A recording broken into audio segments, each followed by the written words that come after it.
দীর্ঘ ৮ বছর পরে বলিউডের জনপ্রিয় অভিনেত্রী আনুশকা শর্মা আবারও বলিউডে ফিরছেন। মধ্যে ২০২২ সালে সিনেমা করেছিলেন একটি খেলোয়াড়ের বায়োপিক, তবে সিনেমাটি আশার আলো দেখেনি। ৮ বছর পরে নতুন সিনেমা AA22 যেটি পরিচালনা করছেন অ্যাথলিট কুমার, যিনি এর আগে জওয়ান সিনেমাকে পরিচালনা করেছিলেন।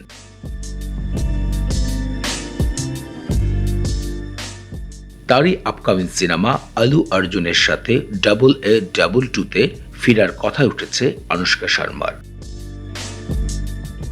যেই সিনেমাতে অলরেডি দীপিকা পাদুকোন অভিনয় করবে এমনটাই জানা গিয়েছে, এখানে আবারও নতুন করে দেখা যেতে পারে আনুশকা শর্মাকে।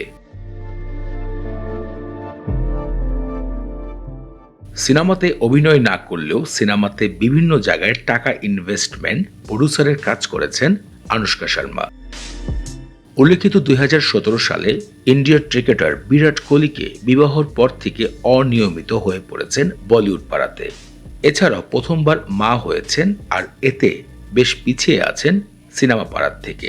প্রথম পুত্র সন্তানকে নিয়ে বেশ ব্যস্ত সময় কাটাচ্ছেন এই দম্পতি। সাম্প্রতিক একটি প্রতিবেদনে উঠে এসেছে আবারও নতুন করে যাত্রা শুরু করছেন আনুশকা শর্মা। আলু অর্জুনের বিপরীতে মুখ্য চরিত্রে অভিনয় করতে পারে এমনটাই জানা গিয়েছে সাম্প্রতিক এক প্রতিবেদনে।